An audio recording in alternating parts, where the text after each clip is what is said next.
नमस्कार विद्यार्थियों, कैसे हो सभी आप सब अच्छे होंगे।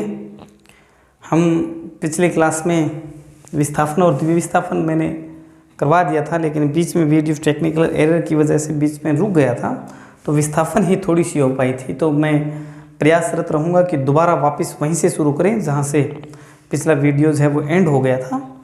अभी हम विस्थापन और द्विविस्थापन का मतलब पहला अध्याय पढ़ रहे हैं विज्ञान का कक्षा 10 का, और विज्ञान के कक्षा 10 में जो 2021-22 के लिए सिलेबस है उनके लिए पढ़ रहे हैं। वीडियोज़ के शुरुआत में आपको देखा होगा कि एक लाइन लिखी होती है कि हस्तलिखित नोट्स आपको मिल रहे हैं। उसमें कई जो नोट्स है वो पूरा पेज आने से पहले वीडियो वो आगे चला जाता है।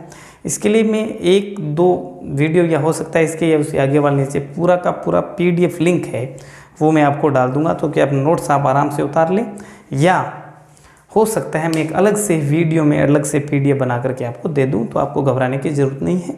मैं वैसे साथ साथ में आपको परिभाषाएं बोलता भी हूं, लिखता भी, वहाँ से भी आप लिख सकते हो। तो हम विस्थापन अभिक्रिया के बारे में पढ़ रहे थे। देखिए, विस्थापन का सीधा सा मतलब होता है स्थान का बदल जाना। स्थान कब बदलते हैं? दो व्यक्ति बैठे हैं, उनका स्थान दो में से एक का कब बदलेगा? जब तीसरा उनके बीच में आ जाएगा। जैसे मैं आपको पढ़ा रहा हूँ, तो मैं कब आपको पढ़ाना, आप मुझसे कब पढ़ना बंद करेंगे? या तो मुझसे बेहतर पढ़ाने वाले टीचर आपको मिले, या आप मुझसे बेहतर बन जाए, तब आप मुझे अलग हटा देंगे। इसी तरीके से विस्थापन अभिक्रिया में, क्योंकि हम रसायनों की बात कर रहे हैं, तो रसायनों की जब बात करें तो विस्थापन अभिक्रिया में क्या होगा कि तत्व होंगे जो अधिक क्रियाशील होगा, मतलब जिसकी क्रियाशीलता ज़्यादा होगी, ठीक है, वो क्या करेगा? कम क्रियाशील तत्व को हटा देता है। तो ऐसी रासायनिक अभिक्रिया जिसमें अधिक क्रियाशील तत्व कम क्रियाशील तत्व को हटा देता है, विस्थापन अभिक्रिया कहलाती है। समझ में आ गई आपके? अब देखिए, इनकी जब एग्जाम्पल्स की बात करें तो एग्जाम्पल्स क्या होगा? इसका एग्जाम्पल्स होगा CuSO4 प्लस Zn और ZnSO4 प्लस Cu। क्या हुआ? इसमें Zn ने Cu को विस्थापित कर दिया। Zn था, अकेला था, ये दो पहले बैठे थे, कॉपर और सल्फेट। जिंक आया, उसने कॉपर को भगा दिया और यहाँ बैठ गया, कॉपर बेचारा अलग हो गया। इसका मतलब ये जिंक है वो अधिक क्रियाशील है और कॉपर है वो कम क्रियाशील है। ठीक है, पहले साथ में ही इसको द्विविस्थापन को समझ लेते हैं, फिर कुछ एग्जाम्पल्स, इंटरेस्टिंग फैक्ट्स बताऊंगा इनके बारे में। द्विविस्थापन में क्या होगा कि ऐसी अभिक्रिया जिसमें पदार्थ के अणु, परमाणु या आयन आपस में स्थान बदल लेते हैं। देखिए, द्वि का मतलब दो बदलेंगे, कम से कम कितने बदलेंगे? दो परमाणु या आयनों का या अणुओं का विस्थापन होगा। विस्थापन में केवल एक बदल रहा है। देखिए, Zn ने किसका स्थान ले लिया? Cu का। लेकिन द्विविस्थापन में क्या होगा? जैसे Na2SO4 है, क्या है? सोडियम सल्फेट है। इसकी अभिक्रिया जब बेरियम क्लोराइड से हम करवाते हैं तब क्या होता है? देखो, अब इसमें देखो, यहीं से फर्क समझ में आ रहा है विस्थापन और द्विविस्थापन में। इसमें ये अकेला है, इसमें दो आ गए, बेरियम आ गया, क्लोराइड आ गया। अब इसमें क्या? देखिए, Na2 का मतलब तो सोडियम, SO4 का मतलब सल्फेट, Da का मतलब बेरियम, Cl2 का मतलब क्लोराइड। ठीक है, अब इसमें क्या होगा? एक Na और ये Cl, ये अलग हो जाएंगे। Na और Cl दो दो हैं तो दो लगा दिया, और बचा क्या? Ba और SO4, तो ये हो गया BaSO4। ठीक है, मतलब क्या हुआ कि इसमें दो का स्थान बदला है, Na2 का भी बदला है और Ba का भी बदला है। समझ में आ गई बात आपकी? तो विस्थापन में एक का स्थान बदलेगा, द्विविस्थापन में दो का स्थान बदलेगा। अब हमें कैसे पता चलेगा कि अधिक क्रियाशील कौन सा है और कम क्रियाशील कौन सा है? इसके लिए आपको ये सक्रियता श्रेणी याद करनी पड़ेगी। जैसे सबसे ज़्यादा सक्रियशील जो तत्व है वो है पोटेशियम। पोटेशियम के बाद में अन्य मतलब सोडियम, कैल्शियम, मैग्नीशियम, एल्यूमिनियम, फिर जंक, फिर फेरस, Pb का मतलब लेड, H मतलब हाइड्रोजन, Cu का मतलब कॉपर, Hg का मतलब मरकरी, Ag का मतलब सिल्वर, Au का मतलब सोना, बोरम, ठीक है, और Pt का मतलब प्लेटिनम। ये सक्रियशीलता के आधार पर लिखे हुए हैं। मतलब ये है कि सबसे ज़्यादा सक्रियशील जो तत्व है वो है पोटेशियम। मतलब पोटेशियम को कोई हटा ही नहीं सकता है। उसके बाद है सोडियम, सोडियम को यदि कोई हटा सकता है तो वो कौन सा है, पोटेशियम।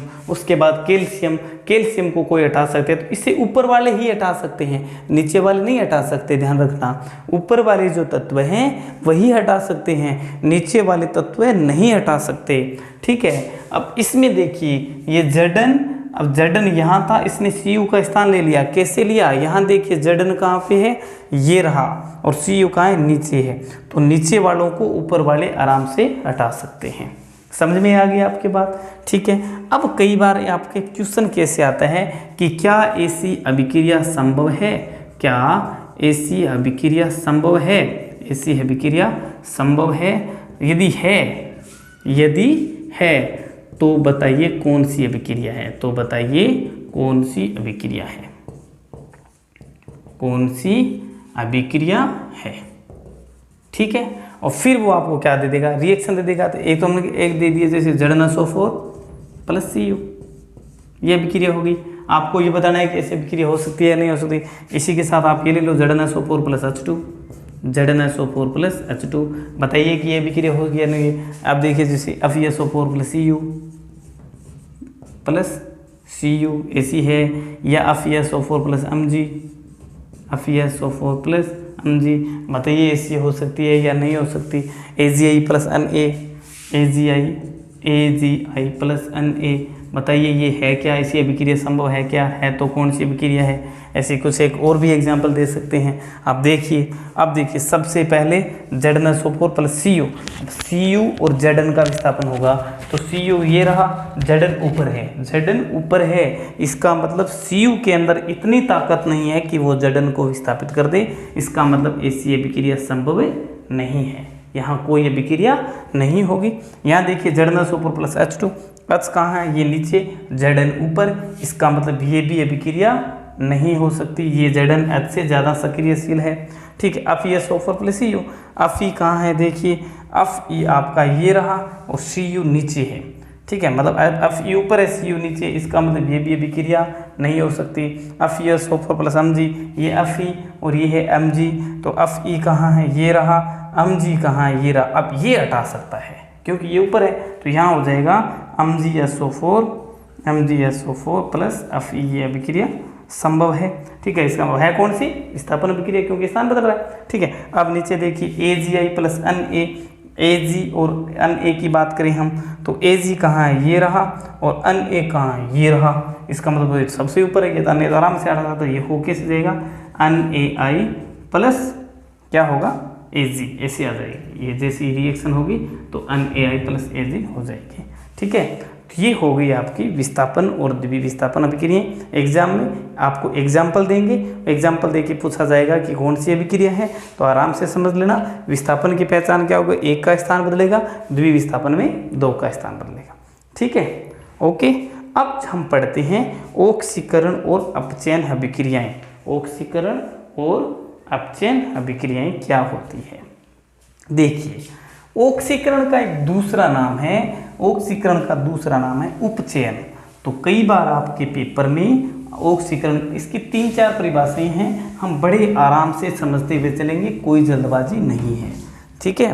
तो ऑक्सीकरण, ऑक्सीकरण या इसका दूसरा नाम क्या बताया मैंने अभी आपको, उपचयन, और दूसरी बात करेंगे अपचयन, ठीक है। देखिए ऑक्सीजन और हाइड्रोजन आप सीधे अपने तरीके से याद रखो कि जब ऑक्सीजन बढ़ेगा तो हाइड्रोजन घटेगा, मतलब यदि ऑक्सीजन जुड़ेगा तो हाइड्रोजन हटेगा, हाइड्रोजन जुड़ेगा तब ऑक्सीजन हटेगा।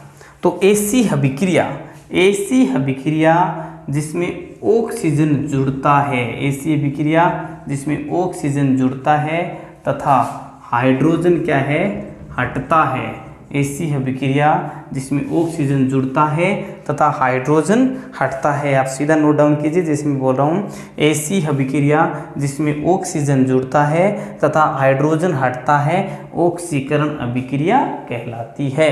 ये इसकी उल्टी हो जाएगी, ऐसी अभिक्रिया जिसमें ऑक्सीजन हटता है तथा हाइड्रोजन क्या है, जुड़ता है, इसको हम क्या कहेंगे, अपचयन अभिक्रिया कहेंगे। ऑक्सीजन जुड़ेगा कैसे, जैसे ये C था, C के साथ हमने O2 जोड़ दिया तो क्या बन गया CO2। अब मैं आपको ये बता रहा हूँ ऑक्सीजन का जुड़ना कहाँ कहाँ, ये 3-4 एग्जाम्पल आप देख लीजिए जिसमें आपको पता चल जाएगा कि यहाँ ऑक्सीजन जुड़ रहा है। जैसे Mg प्लस O2 तो क्या बनेगा 2MgO, यहाँ पे लगा दिया 2। ये 2 मैं क्यों लगा रहा हूँ, किस कारण से लगा रहा हूँ वो आपको बाद में पता चलेगा। जैसे Ca प्लस O2, ठीक है, क्या हो जाएगा 2CaO, ठीक है, H2 प्लस O2 तो क्या हो जाएगा 2H2O, ठीक है। ये देखिए सब में क्या हो रहा है, ऑक्सीजन जुड़ रहा है, सब में क्या हो रहा है, ऑक्सीजन जुड़ रहा है, ठीक है। अब देखिए हाइड्रोजन हट कहाँ रहा है, हाइड्रोजन का हटना कहाँ हो रहा है, एक अभिक्रिया आपने याद कर रखी है H2SO4 प्लस Zn, क्या होगा ZnSO4 प्लस H2। यहाँ पे क्या हुआ, ये हाइड्रोजन था वो निकल गया, अलग हो गया। ये हाइड्रोजन यहाँ से जुड़ा हुआ था लेकिन यहाँ पे क्या हो गया, हाइड्रोजन निकल गया, इसका मतलब हाइड्रोजन हट गया। जैसे Na plus HCl, 2Na plus 2HCl आप कर सकते हो। तो अब आप क्या होगा, हमें तो हाइड्रोजन हटाना है तो क्या बनेगा, हाइड्रोजन मान लीजिए हट गया तो बचा क्या, देखिए Na और Cl, NaCl, ये सभी क्या है 2-2। तो यहाँ देखिए हाइड्रोजन हट रहा है, यहाँ भी हाइड्रोजन क्या हो रहा है, हट रहा है। यहाँ तो देखिए ऑक्सीजन प्लस मतलब जुड़ रहा है, प्लस होकर के इनके साथ आ गया। यहाँ पे हाइड्रोजन इनके साथ था, यहाँ देखिए इनके पूरे के साथ है, लेकिन जैसी अभिक्रिया हुई तो यहाँ पे हाइड्रोजन क्या हो गया, अलग हो गया। इसका मतलब ऑक्सीकरण अभिक्रिया किसे कहेंगे, जिसमें ऑक्सीजन जुड़ता है तथा हाइड्रोजन हटता है, उसको हम कहेंगे ऑक्सीकरण अभिक्रिया। अपचयन की बात करें तो अपचयन में, अपचयन का मतलब सबसे पहले O2 क्या होगा, हटेगा, O2 क्या होगा, हटेगा। यहाँ इसके उल्टे मान लो, जैसे CO2 है, CO2 का आप जैसे गर्म करोगे तो क्या हो जाएगा, C प्लस O2 हो जाएगा, हो गया, ठीक है। तो ऑक्सीजन यहाँ पे क्या हो गया, पहले इसके साथ था, यहाँ पे क्या हो गया, अलग हो गया। इसका मतलब यहाँ पे क्या हो गया, अपचयन हो गया। जैसे 2SO3 है, 2SO3 मतलब ऑक्सीजन जुड़ा हुआ है तो क्या होगा 2SO2 प्लस O2। यहाँ भी देखिए पहले ऑक्सीजन साथ था, यहाँ पे देखिए ऑक्सीजन हट गया, कोई दिक्कत नहीं है। जल वाला ले लो, जैसे 2H2O है, 2H2O तो यहाँ क्या होगा 2H2 प्लस O2। यहाँ भी देखिए ऑक्सीजन क्या हो गया, इन सब में क्या हो रहा है, पहले यहाँ जुड़ा हुआ है, ऑक्सीजन साथ में है, मिला हुआ है, O अकेला नहीं है, O के साथ कोई ना कोई तत्व है, देखिए कोई ना कोई परमाणु है। यहाँ पे देखिए O क्या हो गया, अकेला हो गया। इसका मतलब ऑक्सीजन क्या हो गया, हट गया। तो ऑक्सीजन हट रहा है, इसका मतलब कौन सी अभिक्रिया हो रही है, अपचयन अभिक्रिया हो रही है। अब देखिए हाइड्रोजन जुड़ना, हाइड्रोजन जुड़ना, अब इसमें क्या होगा, ऑक्सीजन हटेगा तो हाइड्रोजन क्या होगा, जुड़ेगा, ठीक है। एक ही एग्जाम्पल देखिए N2 प्लस 3H2, हाइड्रोजन है, अलग है, अभिक्रिया होती है, क्या हो जाएगा 2NH3। ये देखिए हाइड्रोजन पहले यहाँ तो अकेला था, अब यहाँ पे साथ में आ गया। इसका मतलब ये भी कौन सी अभिक्रिया हो गई, अपचयन अभिक्रिया हो गई। तो ऑक्सीकरण और अपचयन इसमें 1-2 प्रकार आगे और हैं, वो हम अगले क्लास में पढ़ेंगे, या एक तो और पढ़ लेंगे अभी। तो ऑक्सीकरण का मतलब ऐसी अभिक्रिया जिसमें ऑक्सीजन जुड़ता है तथा हाइड्रोजन हटता है, ऑक्सीकरण अभिक्रिया कहलाती है। और ऐसी अभिक्रिया जिसमें ऑक्सीजन हटता है तथा हाइड्रोजन जुड़ता है, उसको हम क्या कहेंगे, अपचयन अभिक्रिया। एग्जाम्पल आपके सामने है, वीडियो को रोक करके आराम से सुंदर सुंदर लैंग्वेज में आप लिख सकते हो। यहाँ से कोई शब्द समझ में नहीं आई तो कमेंट में लगा देना, ठीक है। अब देखिए एक तरीका एक और है इसका, एक और इसमें क्या है, एक इसमें ये है